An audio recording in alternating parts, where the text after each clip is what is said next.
ओम शांति। भाग्यवान हैं वो सभी ब्रह्मावत्स जिन्हें डायरेक्ट भगवान के महावाक्य सुनने का सौभाग्य प्राप्त होता है। युगों से हम सभी ब्रह्मनाद अनहद नाद सुनने के लिए लालायित रहते थे और इसके लिए अनेक त्याग, तपस्या और साधनाएं लोगों ने की हैं, परंतु अब घंटों भगवान की वाणी सुनने का भाग्य जिन आत्माओं को मिलता है, न केवल वो भाग्यवान हैं लेकिन बहुत महान भी हैं। सभी लोग इस संसार में सत्य की खोज में निरंतर प्रयासरत रहे हैं।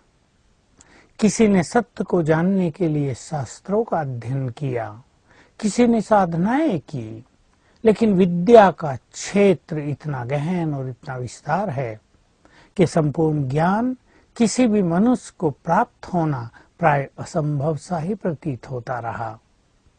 देखिए, मनुष्य सत्य की ओर दौड़ना चाहता था और सत्य तो ये है कि हर मनुष्य जिस भी तरह की विद्या का अध्ययन करता है, किसी विशेष शास्त्र को पढ़ता है, तो वो यही सोचता है मैं बहुत ज्ञानी हूँ, मेरा ज्ञान ही संपूर्ण सत्य ज्ञान है। इस संसार में मनुष्य गुरु भी जो ज्ञान देते हैं वो भी यही कहते हैं और समझते हैं कि हम जो तुम्हें कह रहे हैं वही संपूर्ण सत्य है, और ये सत्य की खोज बराबर चलती रही।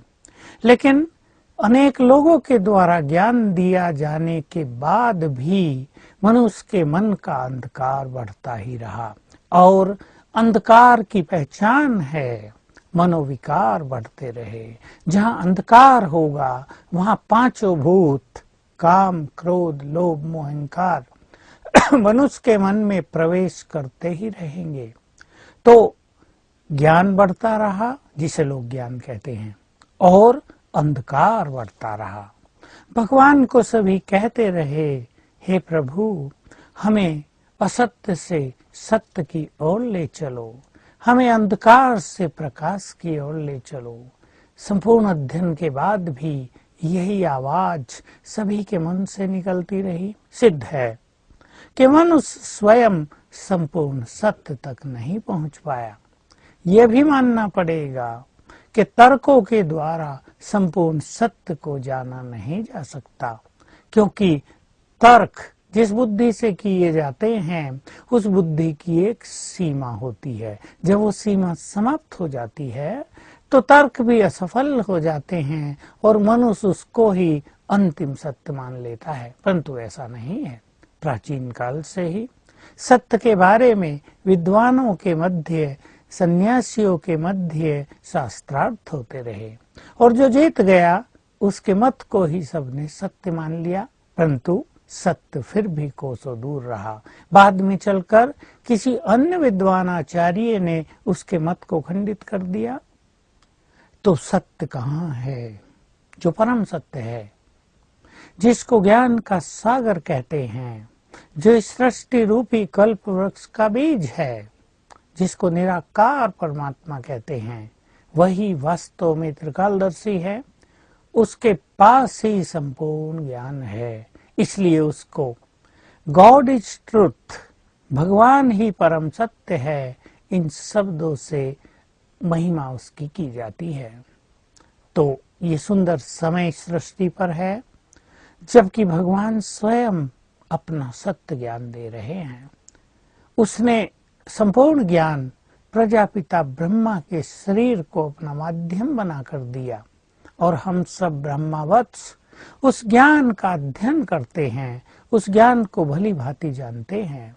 भगवान के उस ज्ञान को हम ईश्वरीय महावाक्य भी कहते हैं और ज्ञान मुरली भी कहते हैं। तो इस प्रस्तुत चर्चा में मैं भगवान के महावाक्यों को मुरली नाम से ही संबोधित करूंगा। प्रतिदिन हमारे सभी सेवा केंद्रों पर ये मुरली सुनाई जाती है, अर्थात भगवान ने ब्रह्मा मुख के द्वारा जो महावाक्य उच्चारित किए थे वो सुनाए जाते हैं। अनेक ब्रह्मावत्स सवेरे सवेरे उठकर इन महावाक्यों का श्रवण करने के लिए सेवा केंद्रों पर पहुंचते हैं। कहीं कहीं ये महावाक्य सवेरे 5:30 बजे भी सुनाए जाते हैं, तो कहीं उससे भी पूर्व 5 बजे, कहीं 6 बजे, 6:30 और कहीं 7 बजे भी। सारे दिन भी इसकी क्लासेस लगती रहती हैं और शाम को भी विशेष क्लास का आयोजन किया जाता है, जहां सभी ब्रह्मावत्स आकर ज्ञान का श्रवण करते हैं और सबका ये अनुभव है कि इस ज्ञान को पाकर उनकी सत्य की खोज पूर्ण हो गई। इन मुरलियों को सुनकर उनके सभी प्रश्न समाप्त हो गए। जो गुत्थियां उनके मन में थी, जो उलझने उनके पास थी, वो सब सुलझ गई।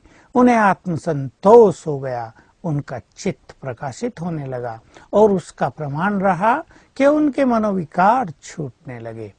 तो इन ईश्वरीय महावाक्यों को हम प्रतिदिन सुनते हैं। इनका परम महत्व है। जो ब्रह्मावत्स इन महावाक्यों को नहीं सुनते, केवल पढ़ते हैं, उनको मन में इसका एक अभाव सा महसूस होता है। परंतु जब हम ईश्वरीय महावाक्यों को सुनते हैं तो सबसे बड़ी अनुभूति होती है, हमारा मन अतीन्द्रिय सुखों में भरपूर हो जाता है।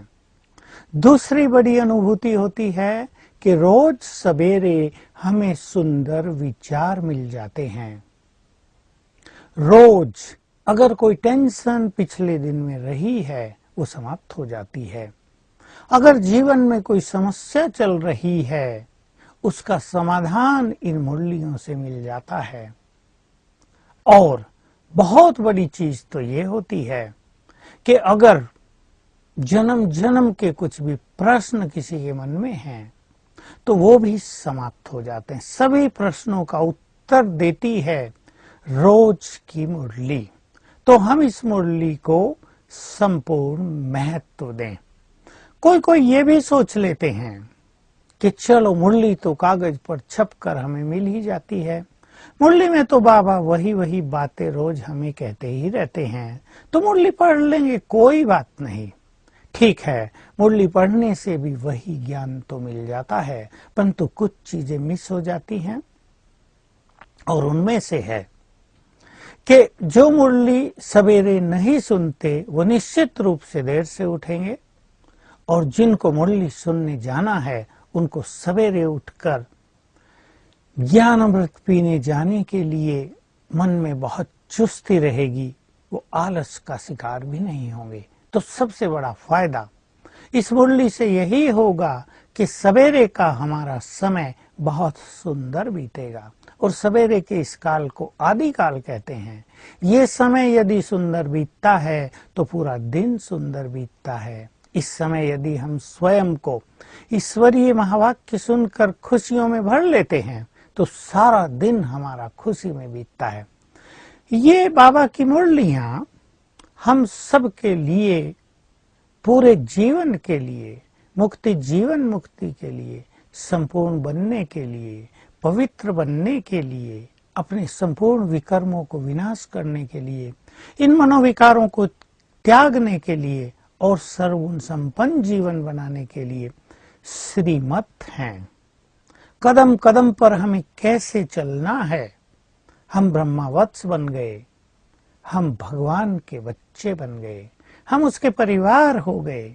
हमें बहुत रॉयल होना चाहिए, हमारे अंदर बहुत सद्गुण होने चाहिए, ताकि हमारा जीवन, हमारा चेहरा, हमारे सुंदर जीवन की अमिट छाप दूसरों पर छोड़ता चले। तो कदम कदम पर हमें क्या करना है, उसकी एक सुंदर और सरल श्रीमत, ईश्वरीय परामर्शों से कहेंगे, वो हमें इन मुरलियों से मिलती है। इसलिए ये मुरली हमारे लिए बहुत ही महत्व की है। सच पूछें, सवेरे अगर हम ज्ञान अमृत से अपने बुद्धि को, अपने चित्त को भरपूर कर दें, तो हमारा जीवन अमृतत्व से भर जाता है। सवेरे सवेरे खुशी के साथ यदि हम अपने घर लौटते हैं, तो सारा दिन हमारे कार्य सरल और सफल हो जाते हैं। तो आओ हम सभी मुरली का सुंदर रसपान करें और एक संकल्प ले लें कि ये मुरली हमारे जीवन में मधुर रस घोलती है। ये मुरली हमारे मन की सभी तनाव को समाप्त करती है। ये मुरली जीवन दायिनी है, हमें रोज जीवन देती है। माया से अगर कोई मूर्छित हो जाता है, समस्याओं में अगर कोई उदास होता है, जीवन की असफलता और हार से यदि कोई निराश होता है, तो ये मुरली उसे नया जीवन देती है। ये मुरली उसके लिए संजीवनी बूटी का काम करती है। इसलिए बाबा ने इस मुरली को सचमुच संजीवनी बूटी कहा है, जो माया से मूर्छित मनुष्यों को सुरजीत करती है, उन्हें जीवन दान देती है। तो मुरली के महत्व को समझते हुए हमें इस पर बहुत ध्यान देना है। एक महावाक्य और आप सबको याद दिला दूं, हम सभी ये कहते हैं, मानते हैं कि हमारा शिव बाबा से बहुत प्यार है। ये सत्य है कि हर आत्मा जो बाबा के बच्चे बने हैं, उनको बाबा से बहुत ही प्यार रहता है। वो बाबा की आज्ञाओं पर चलना अपना स्वधर्म मानते हैं। सब कुछ बलिदान करके भी वो आज्ञाओं पर चलने को अपना प्रथम कर्तव्य मानते हैं। तो भगवान से हमारा प्यार है, तो उसकी पहचान है कि उसकी मुरली से भी हमारा प्यार होना ही चाहिए। अगर मुरली से प्यार है तो हम उसके लिए बहुत मन में इंटरेस्ट रखेंगे, बल्कि सुनने के लिए हम सेवा केंद्रों पर अवश्य जाएंगे। अगर हम सोचते हैं कि मुरली तो हम घर में पढ़ लेंगे, आजकल बहुत सारे साधन हैं, तो प्यार तो मुरली से है, लेकिन एक विशेष सुख से हम वंचित रह जाएंगे। ये हमें ध्यान देना है कि ये बहुत बड़ा सुख है हमारे जीवन का। इसके महत्व को हम अच्छी तरह स्वीकार कर लें। मुरली से प्यार, ये हमारा प्यार सीधा शिव बाबा की ओर चला जाता है, और वो रोज उस समय हमें देखता भी है कि कौन कौन तैयार होकर बहुत प्यार से गॉडली स्टूडेंट बनकर मुरली सुनने के लिए जा रहे हैं। और हम जान सकते हैं, हम समझ सकते हैं कि जब भगवान ऊपर से देखेगा कि मेरे ये अमूल्य रतन मुरली से कितना प्यार करते हैं, तो उसका भी प्यार उन आत्माओं की ओर खींचा चलाएगा। वो विशेष बल प्रदान करेगा, वो उन आत्माओं को अपने वरदान देगा, शक्तियां देगा, और उनके जीवन की यात्रा सरल हो जाएगी। तो आओ हम सभी रोज अपने जीवन की सुलभ यात्रा को ईश्वरीय महावाक्यों से प्रारंभ करें। महावाक्य तो हैं, और कई लोग ऐसा भी सोचते हैं कि बाबा तो रोज रोज वही बातें कहते हैं, परंतु ये सत्य नहीं है। जो ज्ञान का सागर है, जो त्रिकालदर्शी है, जिसके पास अनंत ज्ञान है, भला वो रोज रोज वही बात कैसे कहेगा।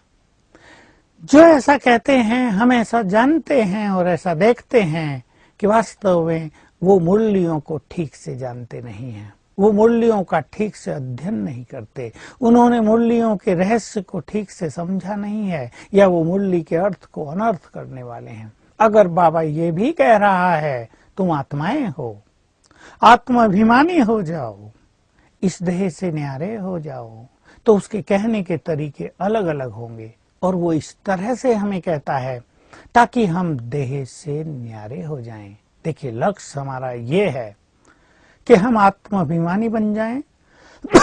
लक्ष्य हमारा ये है कि हम योग युक्त हो जाएं, सर्व गुणों से संपन्न हो जाएं, सभी मनोविकारों से मुक्त हो जाएं। ये 4 बड़े लक्ष्य हमारे पास हैं, जिसके बाद आत्मा संपूर्ण पावन कर्मातीत हो जाती है और उसे मुक्ति और जीवन मुक्ति का अधिकार मिल जाता है। लेकिन क्या इन चीजों को संपूर्ण रूप से जीवन में अपनाना इतना सरल काम है? अगर रोज रोज की हमें टीचिंग न दी जाए, तो क्या हम विकारों पर विजयी हो सकते हैं?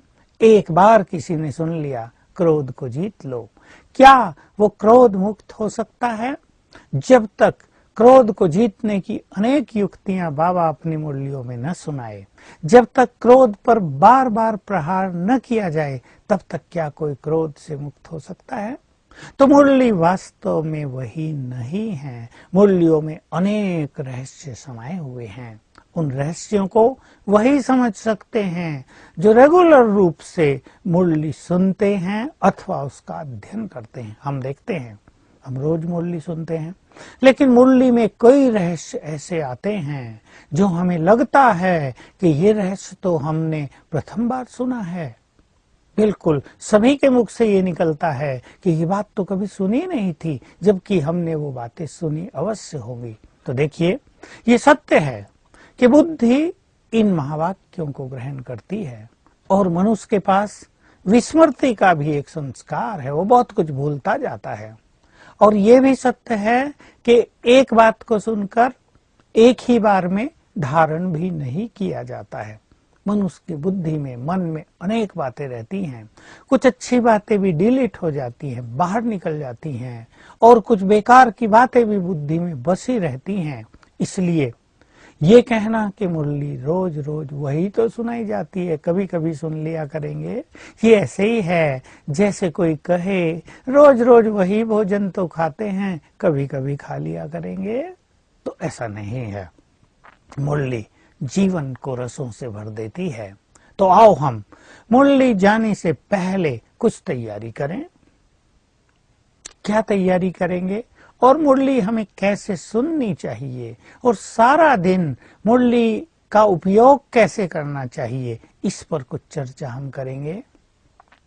मुरली सुनने से पहले अगर हमारा अमृत वेले का योग बहुत सुंदर हो जाए तो हमारी बुद्धि मुरली के वरदानों को धारण करने के लिए तैयार रहती है।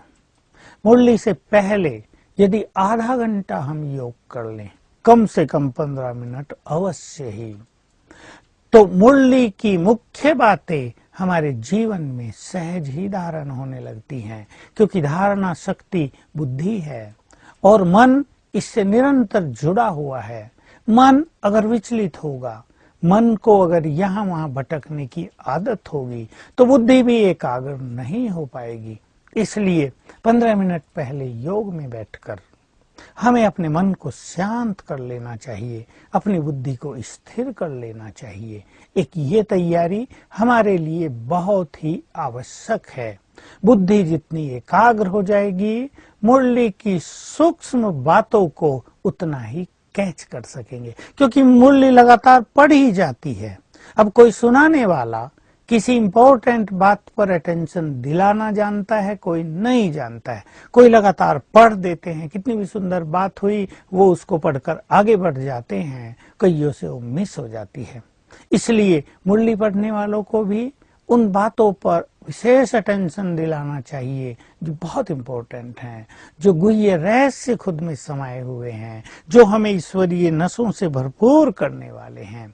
तो तैयारी हम इस तरह करें, पहले हम योग करें, मन बुद्धि को स्थिर कर दें और फिर एक अभ्यास अवश्य रोज कर लिया करें। मैं गॉडली स्टूडेंट हूँ, स्वयं भगवान पढ़ाने आ रहे हैं, मैं कितना भाग्यवान हूँ, मेरा जीवन कितना खिल गया है भगवान के महावाक्य सुनकर, स्वयं भगवान मुझे पढ़ाने आते हैं। इस नशे से अपने को अवश्य भरपूर करें। संसार में कोई यदि इस बात को सुन ले तो कैसा लगे? कोई विश्वास नहीं करे, पर सत्य तो यही है कि स्वयं भगवान अपना परम धाम छोड़कर हमें रोज पढ़ाने आते हैं। फिर हमें एक छोटा सा सुंदर अभ्यास किया करें। मैं आत्मा स्वराज अधिकारी हूं। देखें अपने को भ्रकुटी सिंहासन पर बैठा हुआ, अपने स्वरूप में स्थित हो जाएं, ज्योति स्वरूप में। मुझसे चारों ओर तेजस्वी किरणें फैल रही हैं। मैं स्वराज्य अधिकारी हूं, मन बुद्धि की मालिक हूं। ये रोज अपने को याद दिलाना है। फिर अपनी मन को, अपनी बुद्धि को आदेश देंगे, हे मेरे मन, तू शांत हो जा, शांत। हे मेरी बुद्धि, तू ग्रहण शक्ति है, तेरे पास धारणा शक्ति है, तू संपूर्ण पवित्र है। अब मुरली को संपूर्ण रूप से धारण करने के लिए तैयार हो जाओ। तुम्हारे पास अमृत आने वाला है, तुम अब अमृत पान करोगी। इस अमृत पान को करके तुम्हें अतीन्द्रिय सुखों का आभास होगा। अब बिल्कुल स्थिर हो जाओ, स्वच्छ सब कुछ ग्रहण कर लेना। इस तरह की तैयारी करके हम मुरली सुनेंगे। जब हम मुरली सुने तो सुनते हुए भी हमें कुछ सुंदर प्रैक्टिस अवश्य करनी है। और उन अभ्यासों में सर्वप्रथम अभ्यास है, भगवान मुझसे बातें कर रहा है, वो मुझे कुछ याद दिलाता है। देखिए, मुरली केवल ज्ञान नहीं, हमें स्मृति स्वरूप बनाने वाली है, हमारे मोह को नष्ट करने वाली है। सतयुग में हम क्या थे, उससे पहले हम कहाँ थे, पूरा चक्र हमने किस किस तरह व्यतीत किया, अब हम क्या हैं। मुरली हमें सब कुछ याद दिलाती है। तो मुरली सुनते हुए हमारी स्थिति मुरली में हो जाए, बिल्कुल मुरली और हम एक हो जाएं। भगवान मुझसे बात कर रहा है, वो मुझे कुछ कह रहा है, बस वो सुनते चलें, उस स्वरूप में साथ साथ स्वयं को स्थित करते चलें। ऐसा यदि हम करेंगे तो ये मुरली हमारे लिए सचमुच वरदान बन जाएगी। इतना रस भरेगा जीवन में, हमें लगेगा कि रोज सवेरे 1 घंटा हम जैसे अमृत पान कराए, परम आनंद का अनुभव करके आ गए, अतीन्द्रिय सुखों में झूम के आ गए। मुरली हमें झुमा देती है। यही वो मुरली है जिसके लिए गायन है। इस पर मन मयूर नृत्य करने लगता है, गोप गोपियां इस पर डांस करने लगती हैं। मुरली की जब धुन बजती थी तो गोप गोपियां दूर दूर से भी भागी और खींची चली आती थी। वो हम सब का गायन है। तो मुरली की तान, मुरली की ध्वनि, मुरली के सुर ऐसे सुंदर है, जो मन म्यूर नाच उठता है। ये अनुभूति हमें रोज करनी है। मुरली सुनने की और विधि भी, जिसको बहुत सुंदर हमें अनुभव में लाना है। पहली, मैं आत्मा भ्रकुटी की कुटिया में बैठकर इन कानों से ईश्वरीय महावाक्य सुन रही हूं। इसमें स्वयं को स्थित कर दें और पूरे पौना घंटे में, जितना भी समय आपका मुरली का चलता है, कम से कम 10 बार, बीच बीच में, लगातार नहीं, 10 बार इसकी अनुभूति में आ जाएं। बिल्कुल अपने को आत्मा देख लें और मैं कानों द्वारा सुन रही हूं। इससे हमारी बुद्धि की ग्रहण शक्ति परफेक्ट हो जाएगी। जो कुछ सुना जाएगा साथ साथ धारण होता जाएगा। ये ईश्वरीय महावाक्य भी है कि आत्माभिमानी होकर यदि मुरली सुने तो मुरली साथ साथ धारण हो जाती है। एक अभ्यास। दूसरा अभ्यास, बहुत अच्छी तरह इसी तरह कम से कम 10 बार मुरली के समय में अभ्यास करेंगे। मैं लाइट हाउस, माइट हाउस फरिश्ता हूं, मैं ज्ञान का देवता हूं, ज्ञान का अधिकारी हूं, और जैसे ऊपर से, परम धाम से मेरे ऊपर किरणें पड़ रही हैं, पवित्र किरणें, कुछ कुछ देर मुरली में, ताकि मुरली भी मिस न हो। बीच में 5-5 सेकंड, 10-10 सेकंड इस अभ्यास को कर लिया जाए। जब आप लिख रहे हैं तब छोड़ दें, लेकिन जब आप सुन रहे हैं, इस अनुभूति में निरंतर बैठकर भी मुरली का रसपान किया जा सकता है। और तीसरी विधि है, वो थोड़ी और सुंदर है, लेकिन थोड़ी सी प्रैक्टिस चाहती है कि मुरली सुनते हुए हम अपनी बुद्धि को सूक्ष्म लोक में या परम धाम में स्थित कर दें, और जैसे बाबा से हम डायरेक्ट सुन रहे हैं, परम धाम में बाबा के स्वरूप को निहार भी रहे हैं और मुरली भी सुन रहे हैं, या सूक्ष्म लोक में हमारे सामने बाप दादा हैं और सामने बिल्कुल डायरेक्ट हम उसके महावाक्य सुन रहे हैं, लेकिन मुरली मिस न हो।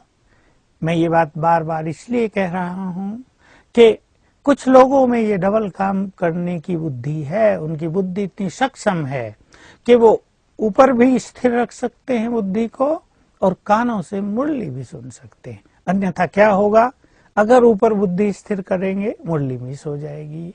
तो बीच में ऐसा समय देख लें जब मुरली रिपीट कराई जा रही हो या मुरली थोड़ी ठहरा दी गई हो, रुक गई हो, तो उस समय ये अभ्यास कर लें। इससे एकाग्रता बहुत बढ़ जाएगी और हमने देखा है कि इससे ये मुरली सचमुच बड़ी सुखदायिनी प्रतीत होती है। आप अगर ऐसे मुरली सुनेंगे तो आप कभी मुरली मिस नहीं कर सकेंगे। न केवल ये उस समय अमृत बन जाती है, न केवल वरदान बन जाती है, लेकिन सुखदायिनी बन जाती है। मैं हमेशा कहा है कि मेरा अनुभव ये है कि मुझे इस पूरे ब्राह्मण जीवन में सबसे ज्यादा सुख मिला है मुरली के समय, मुरली सुनने से, चाहे वो अव्यक्त मुरली हो चाहे साकार मुरलियां हों, क्योंकि मैं इसी अनुभूति में बैठकर मुरली सुनता हूं। तो मुरली ऐसा लगता है कि 1 घंटा बस हम भरपूर होकर आ गए, जैसे सारे दिन के लिए एनर्जी को जमा करके आ गए हैं। मुझे विश्वास है सभी इस तरह मुरली सुनेंगे। अब जब हमने मुरली सुन ली तो उसके बाद हमें सारा दिन उन श्रीमत का पालन करना होता है जो मुरली से हमें मिली है। सभी ने सुना होगा, बहुत सुंदर बाबा ने व्याख्या की। बाबा हमेशा कहते हैं बाप को साथ रखो, बाप के साथ का अनुभव करो। तो बहुत अच्छी बात कह दी, श्रीमत पर निरंतर चलना ही बाप के साथ रहना है। तो हम चेक कर लें कि जो जो बात बाबा ने हमें कही उसको हम पालन करते हैं और लक्ष्य बना लें। पुरुषार्थ का ये सर्वश्रेष्ठ तरीका हो जाएगा, बिल्कुल सरल तरीका हो जाएगा कि आज बाबा ने जो कहा मुझे आज ही उस पर ध्यान देना है। ये तो सत्य है कि एक दिन में तो कोई बात धारण नहीं होती, सब जानते हैं, लेकिन अगर हम लक्ष्य बना लें कि रोज की मुरली को हमें उसी दिन धारण कर लेना है, तो आज 5% धारण होगी, कल 10% धारण होगी और इस तरह मुरली की धारणा जीवन में बढ़ती जाएगी।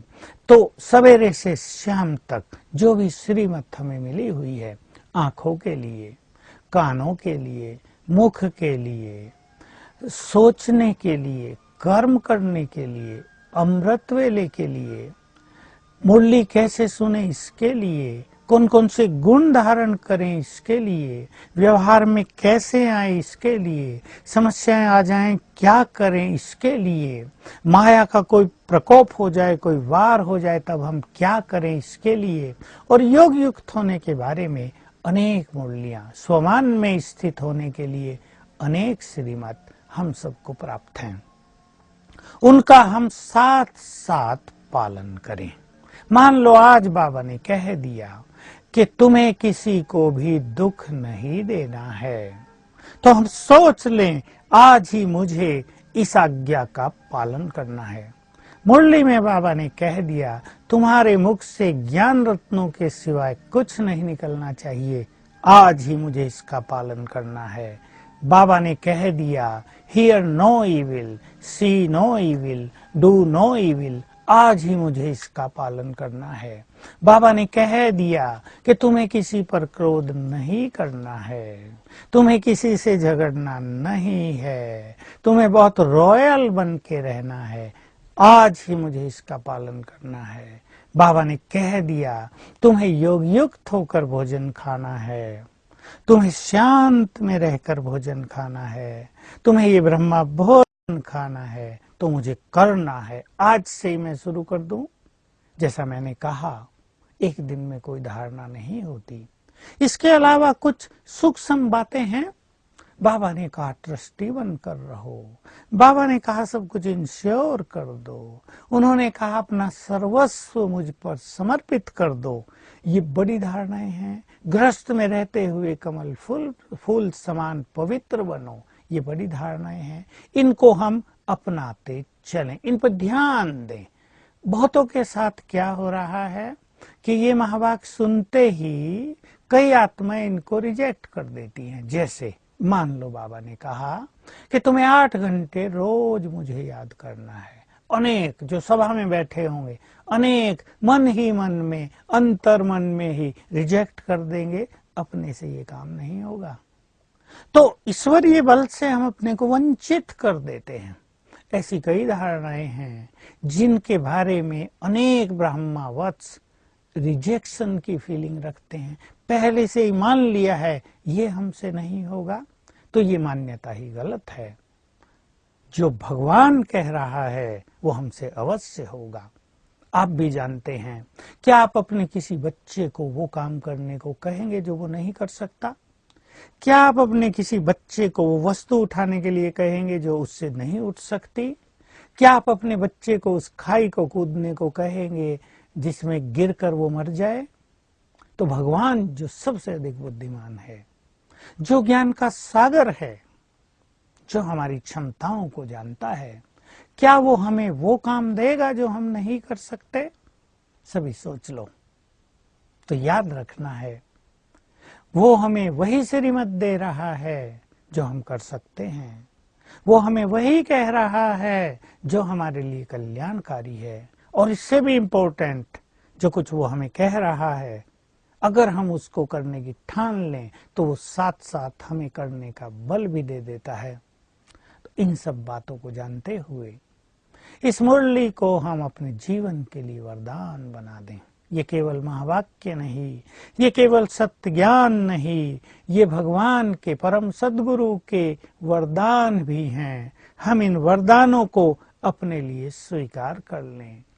तो आओ हम सभी दृढ़ प्रतिज्ञा करें कि हम रोज क्लास में जाकर मुरली का संपूर्ण सुख लेंगे। जल्दी उठेंगे, तैयारी करेंगे, हम दृढ़ प्रतिज्ञा कर लें ये काम हमें करना है, इसको प्राथमिकता दें।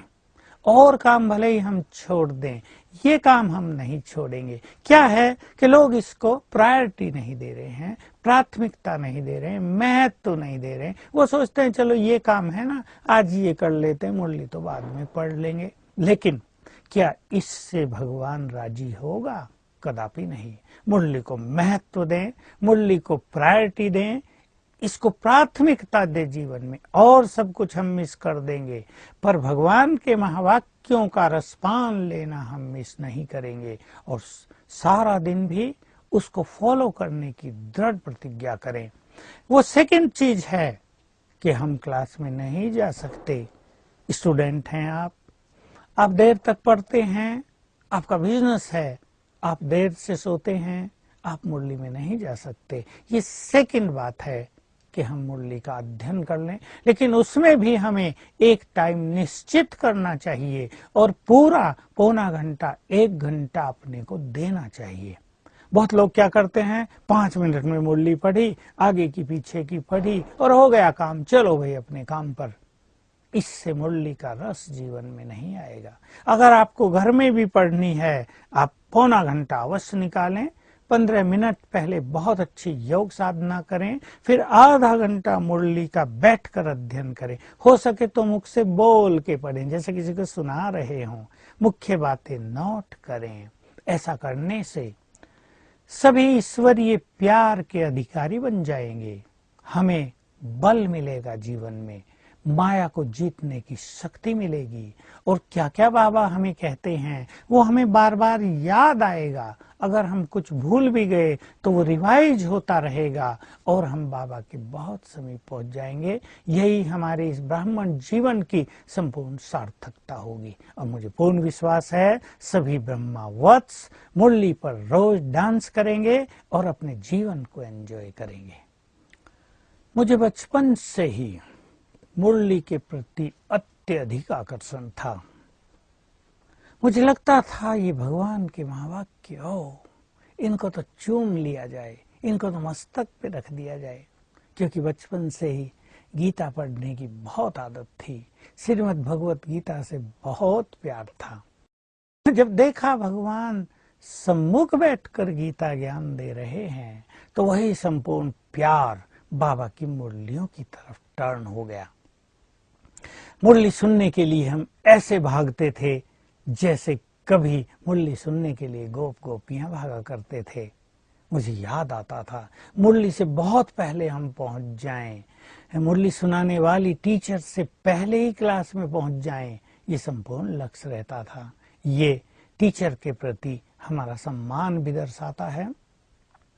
मैं ये सब अभ्यास किए जिनकी मैंने चर्चा की है, क्योंकि ये सब बातें बाबा की मुरलियों में ही आती हैं, वहीं से मैंने सीखा। मुझे लौकिक पढ़ाई से ये संस्कार था कि टीचर ने आज जो कुछ पढ़ाया है वो मुझे आज ही तैयार कर देना है। मैं कभी नहीं सोचता था कि एग्जाम से पहले तैयार कर लेंगे या बाद में घर जाके इसको तैयार करेंगे, साथ साथ तैयार कर लेना। वही संस्कार मुझे यहाँ काम आया। तो जब भगवान पढ़ा रहा है तो क्यों न हम साथ साथ तैयार कर लें। तो मुरली का रस जीवन में बहुत बढ़ता गया और ऐसा होता था कि मुरली किसी भी तरह मिस करने का कोई संकल्प ही नहीं। हालांकि हमारी सेवा भोलेनाथ के भंडारे में आ गई थी। उन दिनों में कहीं स्पीकर भी लगे हुए नहीं होते थे। अगर हमारी मुरली मिस होती है तो वो सदा के लिए मुरली मिस होती है, ऐसा ही था बस। तो हम अपना कामकाज 6 बजे तक पूरा करके और बहुत जल्दी क्लास में पहुंच जाते थे क्योंकि उन दिनों 6:15 बजे से ही मधुबन में मुरली प्रारंभ हो जाती थी। फिर 6:30 बजे से प्रारंभ होनी शुरू हुई क्योंकि यहाँ सर्दी बहुत होती थी। तो देखा गया कि अगर कभी काम भी है तो मैं ये लक्ष्य रखता था कि चलो आधा घंटा 20 मिनट भी मुरली सुनकर अवश्य आनी है।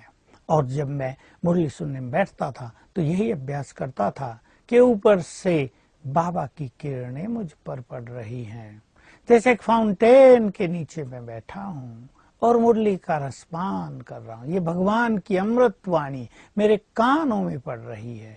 उन दिनों तो बाबा के महावाक्य भी सुनाए जाते थे, टेप से सुनाए जाते थे। जब बाबा व्यक्त हुए, वीक में एक बार तो क्लास में टेप ही चलती थी।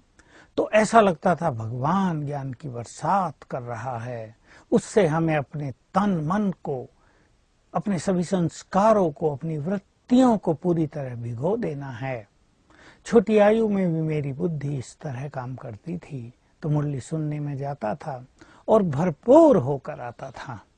दादी जान की कहा करती थी कि मुरली सुनने के तुरंत बाद नाश्ता न करो, एकांत में जाओ और मुरली पे चिंतन करो। मुझे ये बात बहुत अच्छी लगी और यहाँ आबू में चारों ओर एकांत ही एकांत। उन दिनों तो बहुत एकांत था, कोई विजिटर्स यहाँ आते नहीं थे, सड़कें सूनी पड़ी होती थी। मैं मुरली सुनने के बाद बाहर निकल जाता था और कभी कभी तो 1 घंटे में आता था। उसमें मैं योग का भी बहुत रस लेता था और मुरली का मनन भी बहुत अच्छा करता था। वो 1 घंटा भी मेरा बहुत स्वर्ण काल में कहूंगा होता था, 7:30 से 8:30 तक। उससे भी विचारों में बहुत महानता आ गई, क्योंकि मुरली के तुरंत बाद हमारा मन पूरा फ्रेश हो जाता है, हमारी बुद्धि भरपूर हो जाती है। तो हमारे मन में सुंदर विचार, महान विचारों का उदय होने लगता है। ये मैं देखता था। ऐसे सुंदर सुंदर विचार मन में आते थे जो मैं सोचता भी नहीं था, जो मैंने कभी कल्पना भी नहीं की थी। उसका बहुत ज्यादा सुख जीवन में मिलने लगा। इस तरह सालों साल मैंने मुरली का बहुत रसपान किया। और जो बाबा कहते थे, जैसे मैंने कहा, उसके बारे में मैं बहुत केयरफुल था।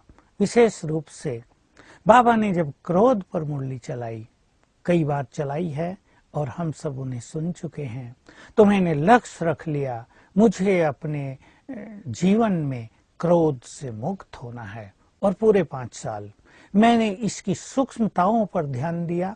कहाँ मन में जरा भी उद्वेग उठता है, कहाँ जरा भी उत्तेजना होती है, कहाँ गुस्सा आता है, तो मैंने धीरे धीरे उस क्रोध के हर सूक्ष्म अंश को पकड़ लिया और उसको समाप्त किया। कुछ योग बल से, कुछ श्रेष्ठ संकल्पों के बल से, अर्थात ज्ञान के बल से। मैं आपको सुना दूं, जब बाबा की मुरलियों में सुना पर चिंतन पतन की जड़ है। कई बच्चे बहुत पर चिंतन करते हैं, एक ग्रुप बनाकर बैठ जाते हैं और तेरी मेरी करते रहते हैं। तो मैंने संकल्प किया कि मुझे इन सब बातों से मुक्त रहना है। जब भगवान को परचिंतन पसंद नहीं है तो मुझे क्यों पसंद हो? और भला परचिंतन से हमें मिलेगा भी क्या? न दूसरे बदलेंगे और न हमें कोई फायदा होगा। हमारा पतन होगा, दूसरों का भी पतन होगा। तो स्वचिंतन ही उन्नति की सीढ़ी है, ये बात समझ में आ गई। तो परचिंतन को समाप्त करने के लिए मैंने ड्रामा की कई बातें यूज की और ऐसे ही 3 साल तक इस पर भी बहुत ध्यान दिया। तो मुक्त हो गए, समय बच गया, व्यर्थ जो टाइम जाता था, संकल्पों की एनर्जी जाती थी, वो भी समाप्त हो गई। तीसरा मेरा अनुभव बहुत अच्छा हुआ। साकार में जब बाबा थे तो मुरलियों में कई बार आता था, कई बच्चों में फीलिंग का फ्लू है। फीलिंग बहुत बड़ी बीमारी है। मैंने भी महसूस किया, किसी बात की यदि फीलिंग हमें आ जाती है तो सचमुच मन की खुशी नष्ट हो जाती है, निराशा से जीवन भर जाता है। उस स्थिति से उभरने के लिए हमें फिर काफी समय लगता है। हमारे मन में बहुत निगेटिविटी आ जाती है, जिसके कारण हमें फीलिंग हुई, उसके बारे में हमारे दृष्टिकोण बदल जाते हैं। तो मैंने सोचा ये फीलिंग तो बहुत बुरी चीज है। बाबा की मुरलियों में आने लगा और उसका समाधान भी बाबा सुझाने लगे। जैसे बाबा ने कहा, फीलिंग प्रूफ होने के लिए तुम्हें ज्ञान का बल चाहिए। जो फीलिंग से परे हैं वही संपूर्ण हैं, बियॉन्ड फीलिंग वही परफेक्ट होंगे। जो फुल होंगे उनको फीलिंग नहीं होगी। अगर तुम्हें बहुत फीलिंग आ रही है तो तुम फुल नहीं हो। फिर बाबा ने कहा, जिनके छोटे विचार होते हैं, जिनके हद के विचार होते हैं, जिनकी बुद्धि बेहद में नहीं रहती, वो बहुत सेंसिटिव हो जाते हैं, छोटी छोटी बातों को बहुत फील करते हैं। तो मैंने भी निर्णय किया, मुझे अपने को फीलिंग से मुक्त कर देना है। कोई कुछ भी कह दे, कोई अवसर दे या न दे, कोई मान करे या न करे, कोई अपमान भी कर दे, कोई चीज मिले या न मिले, कोई गलत व्यवहार करे, कोई हमारे बारे में बुरा बोलता रहे, मुझे फीलिंग से मुक्त होना है। तो बाबा की मुरलियों के आधार से, देखिए मुरलियों से सब खजाना मिला, मुरलियों के आधार से बातें मिलती गई। मैंने देखा जिस चीज का मैंने पुरुषार्थ करना चाहा उस बात के बारे में बाबा के महावाक्यों से बहुत माल खजाना मिलता रहा। और इस तरह फीलिंग पर अभ्यास करते करते इस बीमारी से भी मुक्ति मिली। तो इस तरह मैंने प्योरिटी का बहुत अच्छा पुरुषार्थ किया। अव्यक्त मुरलियां चली, साकार मुरलियां चली और मुझे लक्ष्य था कि मुझे अपनी पवित्रता को संपूर्ण बनाना ही है, ताकि पवित्रता मेरे लिए एक एंजॉयमेंट बन जाए। पवित्रता मेरे लिए एक स्ट्रगल न रहे, कि युद्ध न रहे। ऐसा ना हो मुझे उससे युद्ध करने में अपने जीवन को व्यतीत करना पड़े। सेलिबेसी, प्योरिटी एक बहुत बड़ा बल है, बहुत बड़ा आनंद है, इसकी अनुभूति होने लगी। और मैंने इस पर काफी लंबा साल पुरुषार्थ किया, क्योंकि ये स्थिति 1-2 साल में नहीं आती। मैं कहूँगा कम से कम 20 साल मैंने इस पर बहुत अटेंशन दिया और संकल्प किया बाबा की मुरलियों से देह के आकर्षण से मुक्त होना है। जब बाबा ने ये कहा, ये देह तो जैसे सांप है, देह को देखना माना सर्प को देखना, तुम्हें तो आत्मा मणि को देखना है। ये मुरलियों में जब आज्ञा आई बाबा की तो मैंने इसको श्रीमत स्वीकार किया और सर्प को न देखकर मणि को देखने की धुन लगा दी। तो इस तरह ये मुरलियां हमारे जीवन के लिए वरदान बन गई। अनेक बातें हैं, मैंने तो सब कुछ मुरलियों से सीखा है। योगी बनना, बहुत ज्यादा ईश्वरीय नशे में रहना, अपनी बुद्धि को क्लीन रखना, व्यर्थ से बिल्कुल मुक्त हो जाना, सबके लिए अपने मन को शुभ भावनाओं से भर देना, ये सब सुंदर बातें मुरलियों से मिली, श्रीमत के रूप में मिली। बस बात यही है, हमने उसके महत्व को समझा, जीवन में उसको महत्व दिया। एक एक बात हमारी स्पिरिचुअल लेवल को कितना ऊंचा उठाएगी, इसको बहुत अच्छी तरह से समझ लिया। तो मुरली की हर बात पे ध्यान देने से वो बातें जीवन में आने लगी। मैंने कभी ऐसा नहीं सोचा बाबा ऐसे ही कहता है, ये तो बाबा चलाता है। मैंने सोचा बाबा जो कुछ कहता है वो परम सत्य है, और जो कुछ कहता है उसको करने का बल भी तुरंत दे देता है, मुझे उसे अवश्य करना है। तो मैं सभी ब्रह्मावत्सों से, अपने भाई बहनों से कहूंगा, इस तरह मुरली को अपने जीवन में महत्व दें, उस पर इस तरह कार्य करें, तो आप देखेंगे हम बाबा के बहुत समीप पहुंच जाएंगे और इस जीवन में कोई समस्या नहीं रहेगी। हमारे संबंध में मधुर बन जाएंगे और हम इस ब्राह्मण जीवन का आनंद लेंगे। ओम शांति।